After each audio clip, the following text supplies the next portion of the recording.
Coton 4 plus Togo, c'est le nom d'un projet initié par l'Agence brésilienne de coopération avec les pays d'Afrique.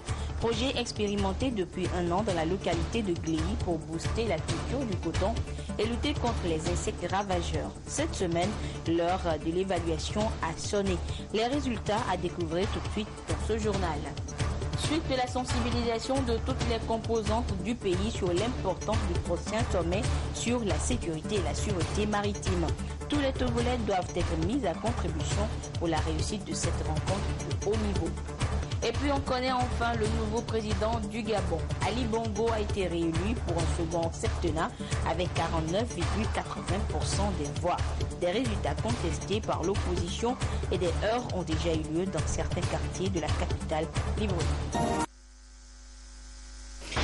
C'était les titres de cette édition. Bonsoir à toutes et à tous et merci de nous rejoindre pour le 20h sur la télévision togolaise. La section togolaise du réseau africain des personnels des parlements organise depuis ce matin une formation à l'intention du personnel de l'Assemblée nationale du pays. Les travaux visent à explorer les innovations du nouveau statut de la fonction publique et les avantages qu'il comporte. Une rencontre présidée par la 3e vice-présidente du Parlement. Le compte rendu avec Rachida Amadou Tchassinam Baga. Le personnel de l'Assemblée nationale s'approprie le contenu du nouveau statut général de la fonction publique. Adopté en 2013, ce cadre juridique et réglementaire prend en compte de nombreuses réformes qui visent à professionnaliser l'administration publique. Des innovations importantes que la section nationale du réseau africain des personnels des parlements veut partager avec le personnel administratif de l'Assemblée nationale. Le statut général de la fonction publique, adopté en 2013, a adopté un certain nombre d'innovations qui prend en compte les réformes initiées par le gouvernement. Et pour nous, il est question de donner l'opportunité au personnel de l'Assemblée nationale de s'approprier le contenu de ce statut. Il s'agit de voir, entre autres innovations, les questions liées à certains avantages contenus dans le nouveau statut général de la fonction publique. Comme avantage, c'est que le nouveau statut général de la fonction publique a permis d'aller vers la réorganisation de la grille indiciaire et a permis aussi d'aller vers d'autres avantages tels que la mise en position de stage. Il y a aussi certaines libertés syndicales qui sont renforcées. Les échanges vont porter sur les avantages sociaux prévus dans le statut général de la fonction publique, la liberté syndicale et ses restrictions, avec en toile de fond la déontologie administrative et le travail parlementaire. Chaque agent a l'obligation d'être disponible à son poste, ce qui veut dire qu'assidu au travail, faire bien son travail et surtout tenir compte de certaines obligations de rigueur, de probité, d'honnêteté et surtout d'éviter certains comportements déviants. Il s'agit aussi d'en débattre autour de ces questions-là pour faire en sorte que l'administration parlementaire en particulier soit performante. La qualité du travail parlementaire dépend des compétences des ressources humaines qui accompagnent les députés, d'où l'enjeu de cette session qui entend renforcer les performances de l'administration de l'Assemblée nationale. Le personnel parlementaire assiste ainsi les députés dans l'exercice de leur mandat en leur apportant une expertise technique en matière de conception, de rédaction des textes de loi et même des travaux de recherche. C'est donc soucieux de la qualité du personnel administratif que le président, avec le bureau de l'Assemblée nationale, s'investit chaque jour pour faire de l'administration parlementaire une administration performante et efficace grâce à la mise en œuvre d'un plan stratégique de développement. Il est attendu au terme des travaux que les fonctionnaires parlementaires prennent conscience de leur niveau de responsabilité dans la bonne marche du travail de l'Assemblée nationale. Depuis un an est expérimenté dans la localité de Gléi le projet dénommé Coton 4 plus Togo. Il permet de booster la production cotonnière en éliminant les ravageurs. C'est une idée née de la coopération avec l'agence brésilienne dont certains experts sont justement sur le terrain pour évaluer le dit projet. Le compte rendu sur place avec Yves Agbevivi. Un champ de coton de l'Institut togolais de recherche agronomique ITRA dans la localité de Gléy. Une expérimentation du semi-direct sous couvert végétal, sans labour, démarrée il y a 1 an avec l'expertise de l'Agence brésilienne de coopération Sud-Sud. 1 an après le démarrage du dit projet, comment évoluent les plans comparativement à l'ancienne pratique de semis sur billon? Une délégation brésilienne a donc fait le déplacement de Gléy où elle a pu toucher du doigt la réalité sur le terrain.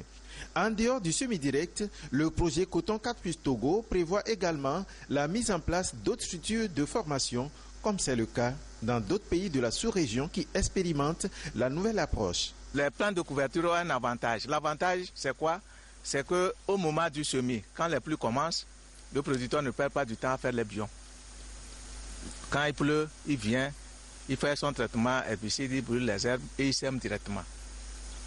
Le deuxième avantage, c'est que au niveau des parcelles où il y a les plants de couverture, le peu d'eau qui tombe est bien conservé et mis à la disposition de la plante. Le deuxième aspect, les plants de couverture qu'on avait mis en place ont eu des racines qui sont allées en profondeur et ont rendu meuble, aéré le sol et enrichi le sol avec la biomasse. Par rapport à notre variété Stam 129, les premiers résultats ont montré que notre variété se montre très productive, mais en termes de qualité, au niveau de la longueur des fibres, la brillance, la couleur, on a trouvé qu'on peut améliorer encore notre variété. Maintenant, concernant la pression des ravageurs, nous allons bénéficier d'un appui technique pour l'installation d'un laboratoire à Koulokopi. Le projet Coton 4+ Togo a mis l'accent sur la recherche pour une meilleure qualité des semences, la fertilité des sols et la lutte contre les ravageurs. Ce dernier volet, selon les techniciens de l'ITRA, permettra de venir à bout de ces chenilles qui attaquent les jeunes plants de maïs dans certains milieux du pays. Et dans le Wawa, c'est une toute autre culture qui est promue, le fonio. Des groupements de femmes productrices de cette céréale bénéficient d'un appui de l'ONG CADEF pour accroître leur production tout en protégeant l'environnement, une lutte plus que nécessaire face au changement climatique. Nous retrouvons Yves Agbevivi. Il est plébiscité pour ses propriétés gustatives et nutritionnelles et selon les chercheurs de l'Université de Lomé, il est plus riche que les autres céréales, que ce soit en calcium, en magnésium, en zinc et en manganèse. Le fonio constitue la nourriture de base dans certains milieux dans les plateaux, comme ici dans la localité de Eketo. Des groupements de femmes y s'investissent dans la production de cette denrée avec les moyens de bord. Améliorer les conditions de vie de ces femmes en vue d'une production intensive, sans oublier la gestion durable des terres, c'est la mission du sous-projet Appui au groupement de femmes productrices de fonio dans le dit canton. Un projet que vient de lancer l'ONG CADEF qui lutte pour le bien-être de la femme et de l'enfant.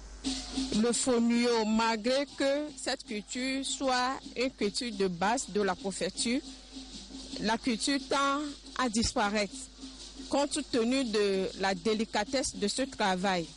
Et la plupart des travaux de cette culture sont faits par les femmes. Et au même moment, la complexité ou bien la délicatesse de ces travaux fait que les femmes se découragent, se défont des activités de cette culture. Pour ça que nous sommes dit qu'il va falloir appuyer ces femmes. Nous voulons profiter et protéger l'environnement à travers la mise en terre de certains plans.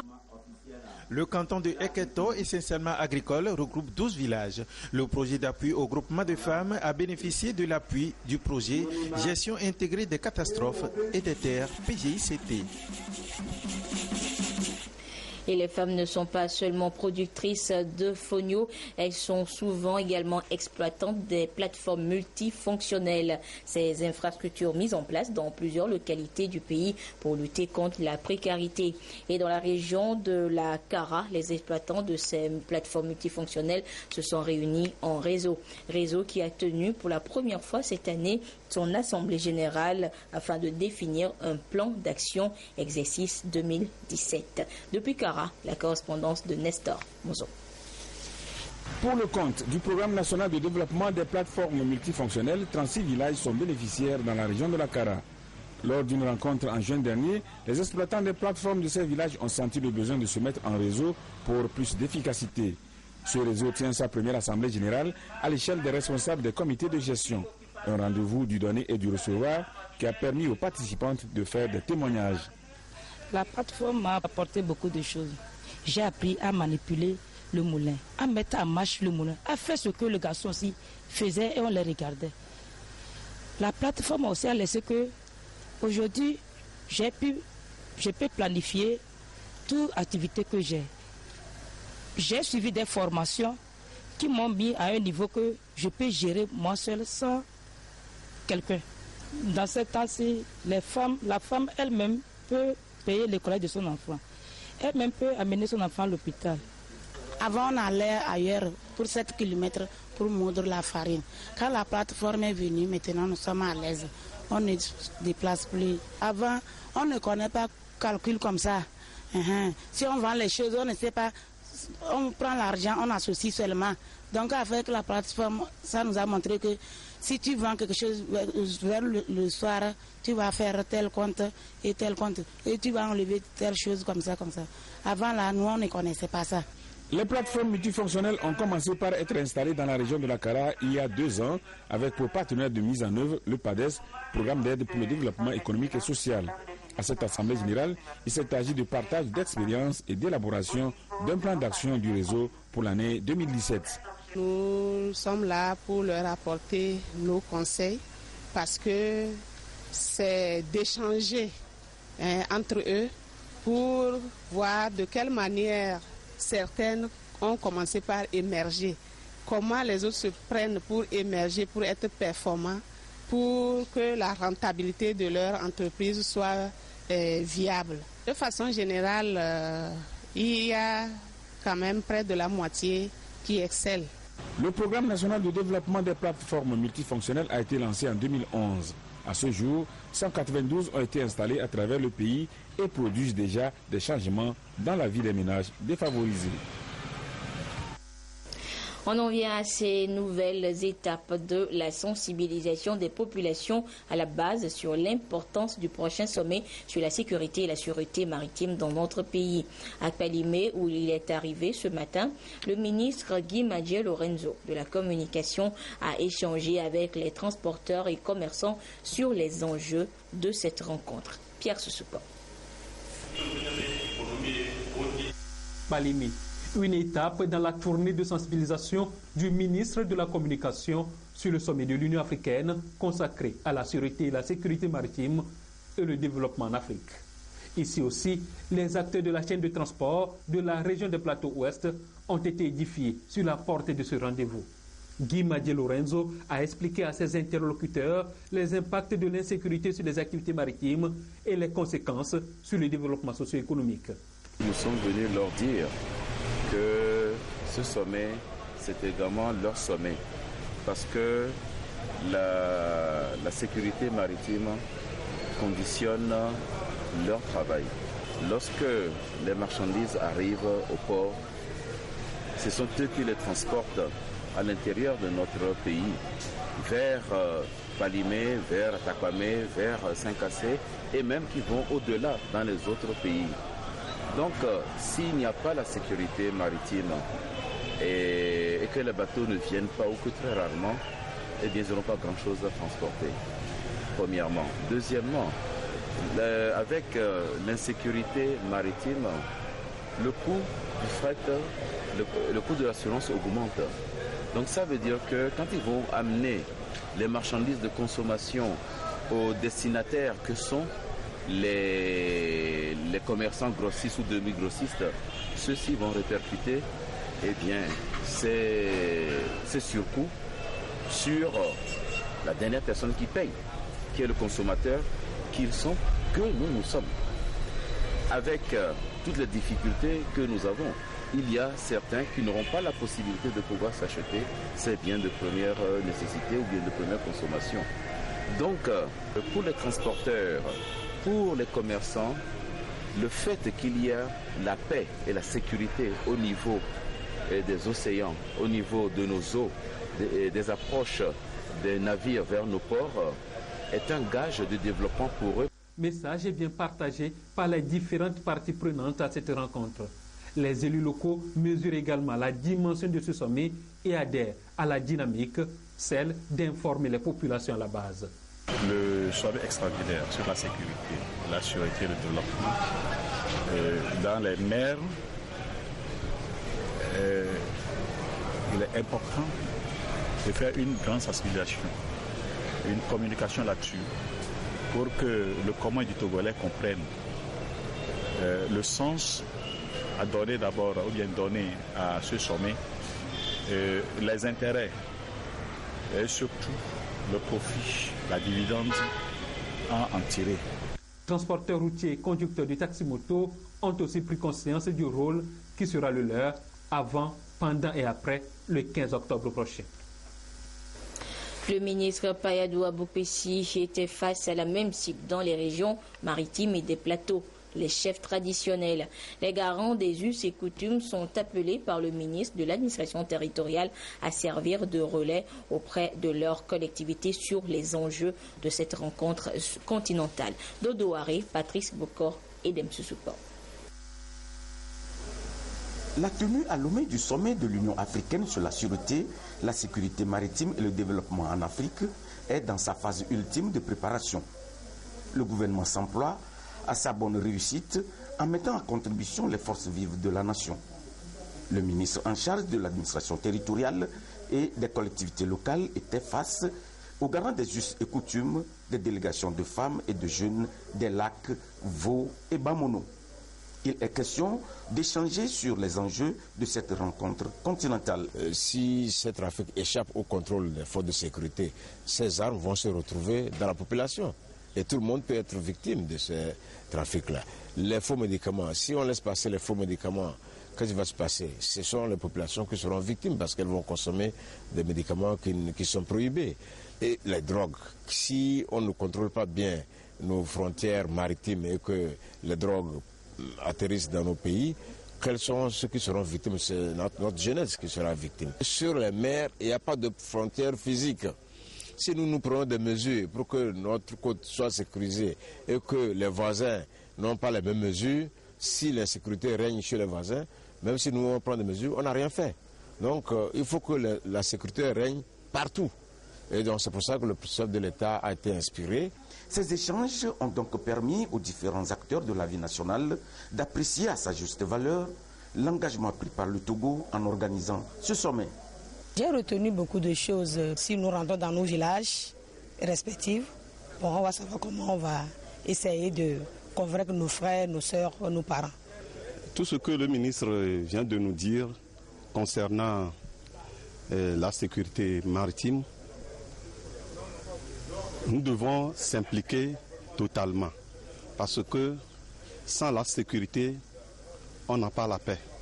Selon les statistiques, 90% des importations et exportations en Afrique sont effectuées par mer. De nos jours, les attaques et pirateries se multiplient, raison de plus pour l'Afrique tout entière d'élaborer et d'adopter les chartes sur la sécurité maritime, ceci en vue de baliser la voie au développement de l'économie bleue. Dans 40 jours exactement, le Togo recevra plus de 4500 participants au sommet de Lomé pour définir une stratégie commune de lutte contre l'insécurité maritime en Afrique. La réussite du sommet extraordinaire de l'Union africaine sur la sécurité, la sûreté maritime et le développement en Afrique préoccupe l'exécutif qui table sur une implication de tous les acteurs de la vie sociopolitique et économique du pays. Amener chacun à jouer sa partition Telle est la dynamique dans laquelle se situe la tournée de sensibilisation du gouvernement. À Kpalimé, le ministre de l'administration territoriale, Payadou Waboukpessi, a porté à la connaissance des préfets, leaders d'opinion, jeunes et femmes des plateaux ouest les enjeux de l'événement. Ils ont été édifiés sur la responsabilité qui leur incombe dans la lutte contre le terrorisme et les trafics de tout genre. Nous avons expliqué ce qui se joue sur les mers aujourd'hui. Le banditisme, la piraterie, le trafic de drogue, le trafic de médicaments, de faux médicaments, etc.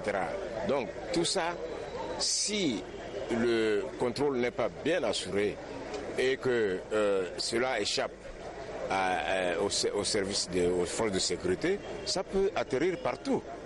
Le sommet sur la sécurité maritime concerne tout le monde à cause de l'insécurité qui prévaut sur les mers. Bien sûr, au Togo, nous avons la chance. Le président de la République a pris des mesures de sorte que, ces fléaux, ces crimes ont baissé de façon drastique sur les côtes togolaises. C'est une rencontre d'écoute et d'échange pour mettre les populations à la base au même niveau d'information. Du 10 au 15 octobre à Lomé, les 54 pays africains et les experts internationaux qui prendront part à ce sommet extraordinaire vont adopter la charte africaine sur la sécurité maritime. Elle sera dénommée Charte de Lomé destinée à mettre en œuvre une politique de lutte contre la piraterie, les trafics de drogue et d'armes et la pêche illégale. Bref, trouver des solutions efficaces dans la lutte contre l'insécurité maritime, une insécurité qui sape l'économie bleue. Les chefs traditionnels impliqués dans les préparatifs de ce sommet pour préserver un climat de paix, c'est l'objectif visé par le ministre de la Sécurité, le colonel Yark Damhan, ce matin à Lomé. La réussite de ce rendez-vous continental en dépend. Sonia Ameniko, Silver Abdou. Des têtes couronnées et des responsables de jeunes et femmes de la région maritime mobilisés pour s'approprier les enjeux du sommet que le Togo s'apprête à accueillir en octobre prochain. Ils sont ici entretenus par le ministre en charge de la sécurité, le colonel Yak Damham, qui leur a expliqué de bout en bout l'intérêt de cette messe continentale avec à la clé la lutte contre la piraterie maritime. Il s'agit pour le ministre de faire comprendre à chacun d'entre eux le rôle qui est le sien dans la réussite de ce grand rendez-vous. Elle doit se dire le sommet, c'est leur sommet, c'est son sommet. Qu'est-ce qu'il faut faire? Il faut tout faire pour que ça soit une réussite. La première chose, c'est faire en sorte que le climat que nous connaissons dans notre pays, le climat de paix et de sécurité, soit préservé.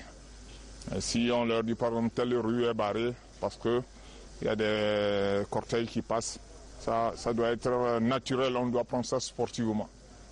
C'est notre sommet, nous voulons sa réussite et nous cédons une partie de notre liberté. Une fois dans leur localité, de partager l'information avec les compatriotes qui sont restés sur place pour que le moment venu, celui qui est à Tolkopé, il y a un sommet qui se passe.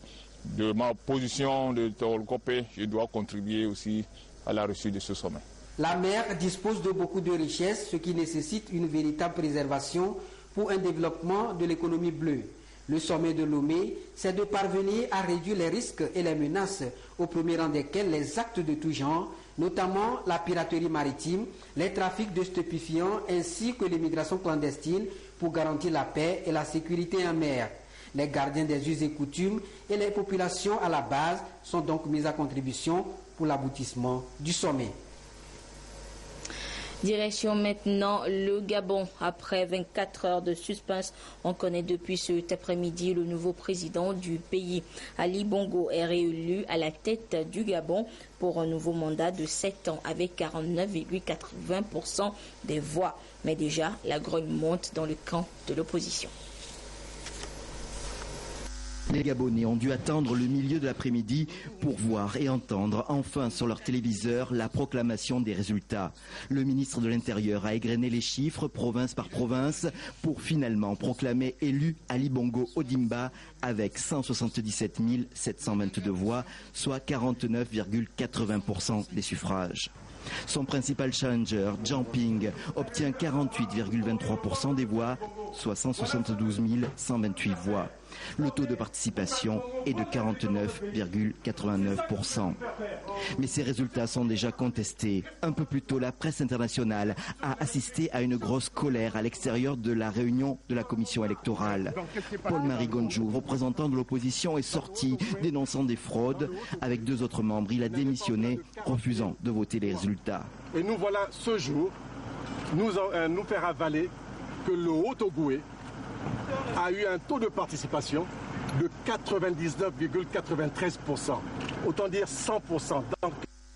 Même dans les dictatures de l'Europe de l'Est, même dans les dictatures, la dictature de Corée du Nord, même dans les pays où le vote est obligatoire, 100% de taux de participation. Où a-t-on vu ça? Quelle honte! Quelle honte! Nous disons au peuple gabonais qu'il n'a pas à se faire voler sa victoire. Ce n'est pas parce que M. Ali Bongo Ondimba n'est pas propriétaire de la République gabonaise. Cette province du Haut-Ogoué, fief de la famille Bongo, semble avoir été au centre de toutes les discussions depuis le début de la réunion à 8h30 locale, alors qu'elle aurait dû se tenir la veille. Dans cette région, Ali Bongo obtient plus de 95% des voix, avec plus de 99% de participation. Pendant la longue attente, plusieurs voix s'étaient élevées pour demander des résultats crédibles, selon l'expression même du secrétaire général du parti au pouvoir. L'Union européenne a demandé une publication par bureau pour plus de transparence, mais ces avis semblent être restés lettre morte. Cette annonce pourrait mal passer auprès des partisans de Jumping, très remontés et qui n'ont pas quitté le siège de campagne depuis le scrutin. Ils affirment que leur leader a gagné. Déjà, de premiers accrochages entre forces de l'ordre et manifestants sont signalés à Libreville. Mais le pouvoir semble y être préparé. Depuis 2 jours, des forces de sécurité sont déployées à travers la capitale. On apprend donc ce soir des affrontements entre forces de l'ordre et manifestants à Libreville et l'Assemblée nationale du Gabon aurait été incendiée. Autre crise maintenant au Brésil. Dilma Rousseff est poussée vers la sortie. Les sénateurs brésiliens ont voté ce soir la destitution de la désormais ex-présidente du Brésil. Suspendue depuis mai dernier, elle est accusée d'avoir commis un crime de responsabilité et avoir maquillé les comptes publics pour permettre sa réélection. Retour en page nationale. Un bureau exécutif vient d'être porté à la tête de la coordination nationale des syndicats des routiers du Togo. Composé de 7 membres, ce bureau exécutif et ses membres vont trouver des points de convergence face aux autorités en charge des transports en ce qui concerne notamment la charge à l'essieu contenue dans le règlement 14 de l'UEMOA. Les précisions avec Gérard Lagoudou et Clarisse Atikai. La charge limite de marchandises des véhicules gros porteurs commence par poser quelques difficultés aux transporteurs routiers au niveau du poste de pesage de Kéréouye. Le syndicat des professionnels routiers du Togo, Ciproto, et l'Union des conducteurs routiers du Togo, UCTT, estiment que cette décision qui émane du règlement 14 de l'UEMOA est diversement appliquée dans les États membres de l'Union. Un espace de concertation a donc été mis en place avec à la tête un comité de 7 membres chargé d'échanger avec les autorités en charge du transport routier afin d'étudier les obstacles qui freinent la mise en œuvre de la charge à l'essieu. Si je prends le Burkina, les 6 roues chargent 23 tonnes. C'est le transport national. Les 10 roues chargent 33 tonnes. En Côte d'Ivoire, les 6 roues chargent 21 tonnes et les 10 roues chargent 31 tonnes. L'écart varie entre 5 et 7 tonnes. Au Togo, c'est 18 pour les 6 roues, 18 tonnes pour les 6 roues et 26 tonnes pour les 10 roues. Alors, si je prends les 10 tonnes, 26 tonnes ici et 33 au Burkina, ça suppose que nous avons déjà 7 tonnes d'écart et nous nous sommes pénalisés. Nous attendons qu'on augmente un peu, qu'on nous donne encore un seuil de tolérance. La coordination nationale des conducteurs routiers du Togo, CONACIRT, recommande en outre que des ponts bascules soient installés dans les préfectures desservies par les camions pour permettre aux véhicules d'être pesés avant leur arrivée à Kéréouye, ce qui éviterait la décharge du surplus de marchandises, une décharge qui n'est pas sans conséquences. La CONACIRT appelle à une action concertée afin de parvenir à trouver un terrain d'entente dans l'application de cette mesure. Un mot de sport teinté de politique à présent avec ce coup de gueule d'un joueur noir américain. Pour dénoncer l'oppression des Noirs dans le pays, Colin Kaepernick refuse de se lever pendant l'hymne national. Un geste politique qui fait polémique dans un pays qui reste très attaché au symbole de la nation. Regardez. Retentit. Comme le veut la tradition, les équipes sont debout, regard tourné vers la bannière étoilée. Mais un joueur de football reste volontairement assis. Il s'appelle Colin Kaepernick. Par ce geste, le quarterback de 28 ans dénonce les discriminations raciales et prend la défense des Noirs américains tombés sous les balles de la police. Je continuerai à rester assis pour soutenir les personnes opprimées. Il y a des choses qui doivent changer. Et quand je sentirai que les choses ont changé, que ce drapeau est redevenu ce qu'il était et que ce pays traite les gens comme il se doit, alors je me relèverai. Dans un pays où on ne s'attaque pas impunément au drapeau et à l'hymne, l'attitude du footballeur divise. Ses fans, par exemple, ont posté des vidéos où il brûle son maillot. Certains l'insultent et demandent sa suspension. Mais Colin Kaepernick